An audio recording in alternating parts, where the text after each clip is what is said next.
So I will be talking about AI automation, and OpenAI's co-founder and CEO, Sam Altman, has said that we will soon see a one-man billion-dollar company. This is because of the rapid advancements of AI technology, which will allow individuals like you and me to automate, manage, and scale complex operations, which historically would have required large teams and, to be honest, a lot of money. Me personally, I don't need £1 billion. I'm going to be very honest with you, but having a bit more money and more time is what I'm really, interested in. How many of you in the audience would like to have more time on your hands? Amazing. How many of you guys would like to have more money? Amazing. And just to say, when I say more money, I'm not just talking about those of you who own businesses. I'm also talking about those of you who work in a corporate world, because ultimately, if you can implement AI automation into your businesses, no matter how small, to help them save time or scale up and make more money, then you'd be extremely valuable to the business. And at the end of the year, you will have every single right to ask for that pay rise. So definitely, you can automate where you are within your work. So in terms of, have you heard about AI automation? Has anybody in this room actually heard about AI automation? AI agents, I know the guys before were just talking about AI agents, so that's good. I'm in the right room. So that's great. So over the next 20 odd minutes, I will be talking to you about how you can use AI automation to save time, be more productive, scale up your business or within your work, and ultimately, really, to have more time freedom. Before I even get started, I would like to thank Hannah. I don't know if she's in the room, but if she's not, that's fine. I would like to thank Hannah and the team for creating such an inclusive space for everybody to talk about AI, no matter where you are in the learning journey. I think it's an amazing initiative, AI, for the rest of us. This is my first time speaking, so I thank her for giving me this opportunity to speak to you guys and hopefully educate you guys on AI automation. So I know she's not in the room, but I'd like to give a round of applause to Hannah and the team. Amazing, amazing. So who am I? My name is Jessica Osho, and I have a quantitative engineering background. I've been doing it for the last 10 years. But over the last 12 months, I've been able to help solopreneurs, small and medium-sized businesses implement AI automation into their business to save time, be more productive, scale up, and for the small businesses, make more money. Now, this talk is likely not for you if you have Bill Gates' phone number on speed dial. Gotta be honest. It's also probably not for you if you have more money than Rishi Sunak, who actually quite recently was made AI tech advisor for Microsoft. That is a very good gig, I will say. I'm sure he's getting paid loads. But this talk is for you if you want to use AI automation to, again, be more productive, save more time, because it's here, right? The tools are here for you to use and utilize. So that is why this talk will be for you, which is great. So before I get started, I want to make sure that everybody has a good baseline understanding of what AI automation is, specifically within this context. What is AI? What is artificial intelligence? Essentially, artificial intelligence is a system that helps you perform tasks that historically needed human intelligence. So that's things like making decisions or recognizing patterns. What is generative AI? So generative AI is a branch of artificial intelligence, which essentially creates new context or content, which is quite scary, especially with Sora 2 coming out. I don't know if you guys have seen the videos. A little bit worried, but ultimately, it's creating new context, but it's using it based on historical data. So, it uses historical data, remixes it, and then creates the new content. Without the data, there is no generative AI or AI. What is automation? So automation is a system, technology, or machine that performs tasks with either no human intervention, no or little human intervention. So that can be things like mobile payments, for example. When you go to pay for something, you put your phone onto the card reader. That then triggers a series of tasks that essentially allows your payment provider to authorize that particular payment to that merchant. So those series of steps is essentially AI automation. Now, why should you even care about AI automation? Can I be very honest with you guys? Right now, in this time, if you do leverage AI automation, even just a little, it will give you the competitive advantage, whether it be in your business or at work. So let's talk about career growth. If you are able, as I mentioned previously, to learn a little bit about AI automation, you don't need to be like, building AI agents or anything like that. But if you know a little bit about how to automate a process, through SOPs or kind of have clear instructions, and do that at work, then you will stand out from the crowd.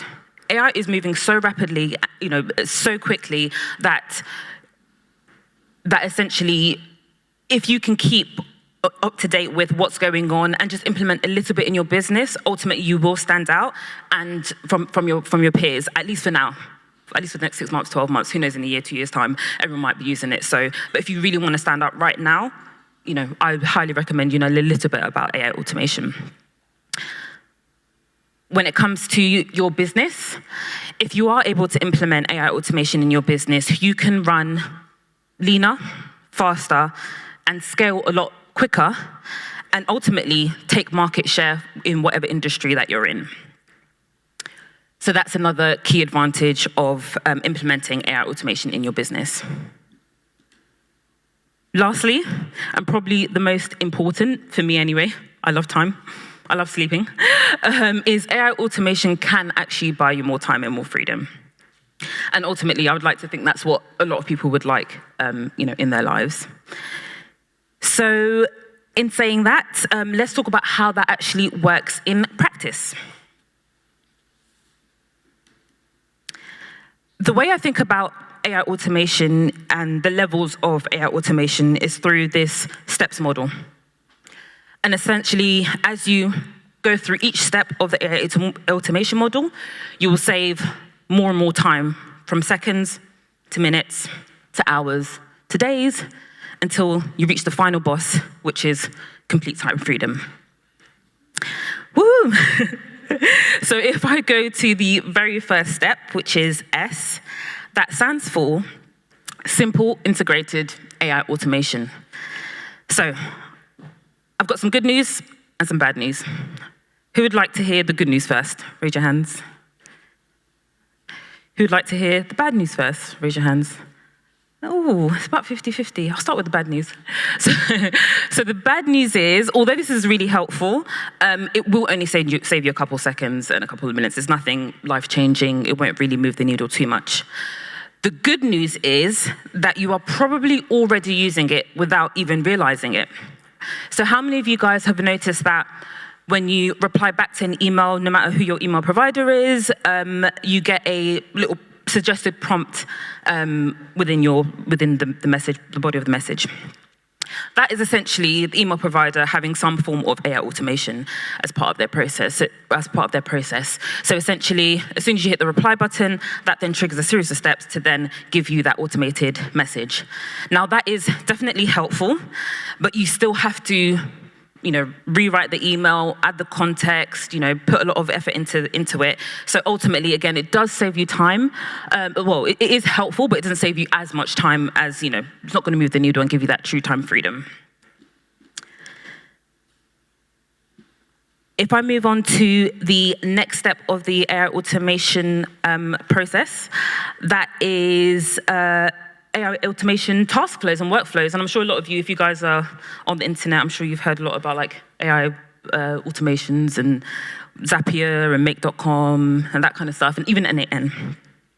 So in my opinion, where we are right now when it comes to actually using AI automation, I think task flows are probably the most powerful, most impactful form of automation that you can do right now. And that is because Whether you're in the business or you're at work, I would say more than 50% of your time is probably spent on doing repetitive and predictable tasks that you can probably kind of clearly outline, the instructions. And that is where task flows, really strive. And that's because task flows are systems that essentially are able to move information from one component to another in a very automated fashion using clear instructions and using like if this, then that logic. So because that is what essentially a workflow or task flow is, being able to automate, let's say 50% of your work to an extent will save you a lot of time of your day. So imagine, let's say I said 50% of your day spent on repetitive and predominantly manual tasks. If you can use some form of AI automation to reduce that time to, let's say, 20%, that's 30% of your day saved. That's a third of your day saved. That's a lot of time. You can choose what you want to do with it. You can add more work to your workload, or you can take a longer lunch break. It's really up to you. So that is the power of AI task flows, specifically with where we are right now in terms of work infrastructure, business infrastructure. I think this is probably the most powerful. And I will tell you a little story about my mum. She has run a beauty salon for over 20 years. She's absolutely amazing at what she does. She's worked at all the great places, Dorchester Hotel. She right now has a salon in Belgravia, so she's doing amazing. But she's quite old school. So she's always had clients through word of mouth. And last year she thought, maybe I should, start on social media and kind of try and be a bit Gen Z. And I was like, okay, that's fine, yeah, makes sense. So she started her Instagram page. She then sent me a draft post of what she was going to post on Instagram. And I was absolutely mortified, honestly. I love my mum, but this is what she created. I said, what is this? Sorry, respectfully. I said, Mum, anyway. So I was like, hey, you can't put this up on Instagram, you just can't. So what I did is, first and foremost, I showed her Canva. No AI required, that was the first step. Showed her Canva, showed her how she can create modern creative just by using Canva. But she's still a very busy woman. She has a lot of clients. It's obviously very manual when it comes to running a beauty salon. So she did have no time. So what I did is that I built her a content machine for her to post on Instagram. We're still working on TikTok, but let's get back to Instagram. But yes, Instagram, I built her a really nice content machine, which essentially means that she doesn't even have to worry, although she should be spending at least 30 minutes a week on it to make sure she can generate her content ideas and all that kind of stuff, but I do that for her because I'm her daughter. So I spend about 30 minutes a week just helping her generate ideas, but then in terms of the actual generating of the creative, the posting, the language, the captions, all that kind of stuff, and the actual posting, that is all done by an automated workflow. So this is what she was going to post before, and if my clicker works, and this is now her Instagram page after, which is a lot cleaner, a lot nicer. I haven't put too much effort in because she's not paying me, so she gets what she's given. But yes, ultimately, I have built her an automated workflow to help her, really reflect, really ensure that her specialism and what she's really good at does shine online. How many of you guys know someone who is really, really good at what they do and what they do in their craft, but it's just terrible, their online presence is just terrible. So yeah, so I've literally helped my mum just be more presentable online. So task force, like I said, is very, very powerful in terms of, saving you time and just removing that unnecessary thought process, and especially for things that you don't necessarily care about. I know there is a lot of doom and gloom when it comes to AI specifically and AI automation, but what I would say is it is here, it is at our fingertips, so it is very necessary if you want to advance and actually move forward to get familiar with these tools, with these systems to benefit, yourself, rather than letting somebody else decide your future for you, ultimately. So moving on to the next stage of the AI automation steps model. That is E for enhanced AI agents. So instead of following a fixed recipe, AI agents, essentially, all you need to do is give it the tools and then give it an objective. I think the speakers before spoke a bit about this. And then an AI agent will use its reasoning logic, its adaptability to make the decisions for you and actually execute those particular tasks. So the main difference between an AI workflow and an AI agent is that an AI workflow does require you to specify the actual instructions, and you have to be very clear about, what the workflow needs to do, and then it executes that particular task. With an AI agent, all you need to do is give it the tools, access to the tools, the objectives, and then the actual doing bit in the middle is left to the LLM to do the reasoning and execute that task for you.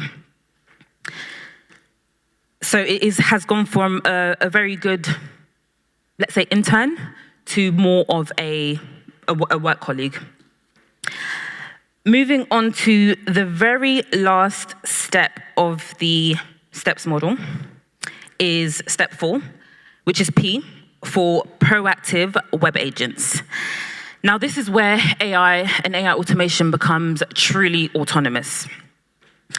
This is because instead of specify, so when it comes to AI agents, you have to use APIs. There's still some kind of restrictions around it executing that particular task. But with web agents, the AI agent actually goes through or executes tasks within your web browser. So there's actually no restrictions when it comes to APIs or anything like that. So it can literally execute a task autonomously. So for example, let's say I tell an AI web agent that I would like to, please can you handle all the customer inquiries throughout the day? It will then use all its reasoning and it goes, okay, I'm gonna go to your Gmail, pull the emails from your Gmail, read the context of that email. Okay, if I need to go and check the back end of your website to check your stock, I'm gonna check your stock. If you do have stock, I'm gonna go back into your Gmail and then email your customer and say, we do have this particular item in stock, and then it can potentially schedule in a consultation for your particular business. So it has complete autonomy within the web browser. No need for any predefined steps and no need for any APIs. So this is where, in theory, it is completely autonomous. Obviously, things are changing so rapidly, so quickly. There are obviously a lot of bugs. So I do think that web AI agents aren't where they need to be right now, but give it a year. You'll be able to use it day in, day out, and it will literally become your personal assistant, your literal digital coworker. So I've gone through the steps of AI automation and how you can save more time and potentially make more money.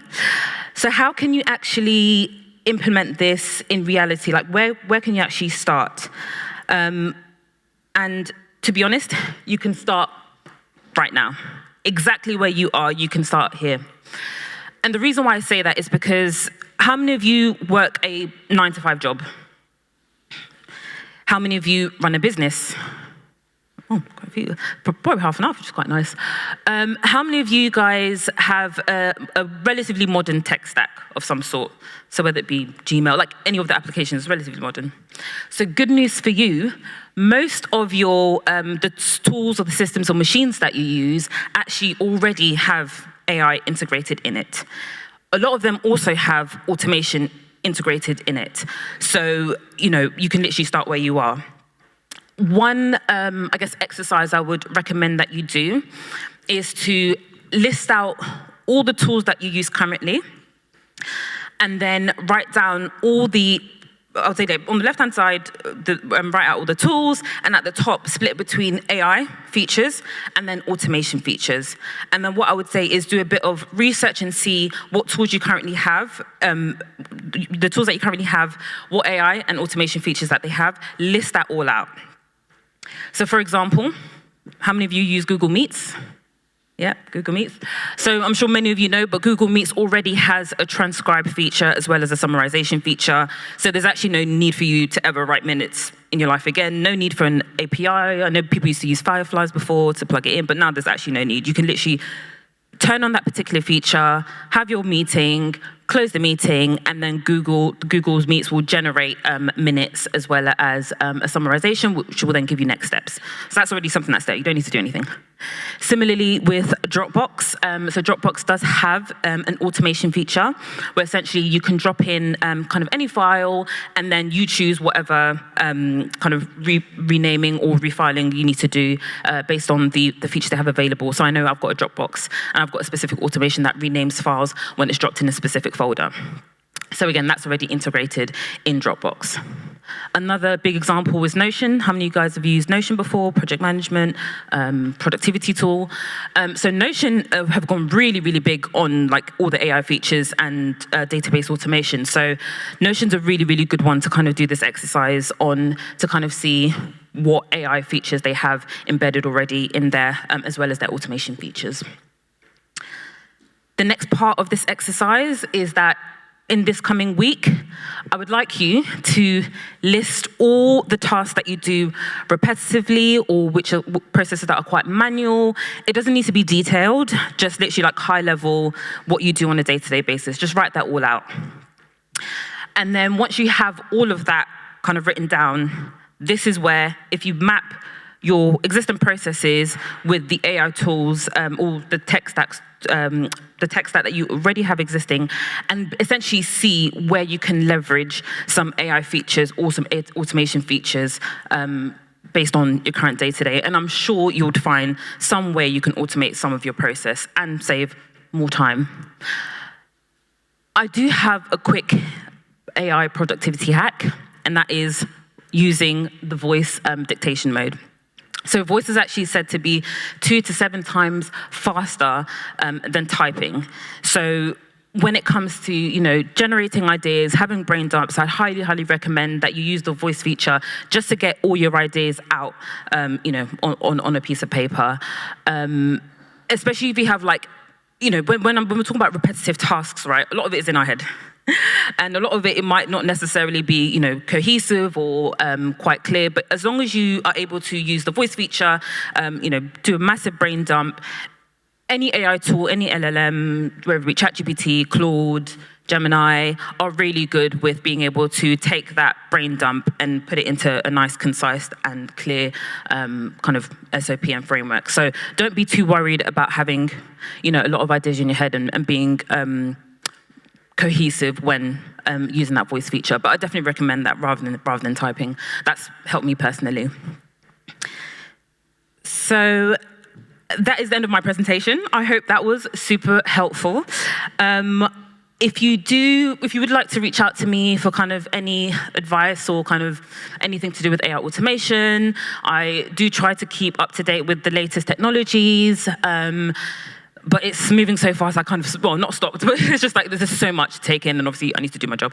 But I do keep up to date with kind of all AI automation news. So if you do want to reach out, here are all my contact details. I recently got married, so LinkedIn is my old name, and I just can't bother to change it. But all my other socials and my emails are Jessica Osho, but on LinkedIn, because I've been working for a long time, it's still my maiden name. So yes, feel free to reach out to me. And yeah, I hope that talk was helpful. And yeah, feel free to reach out to me.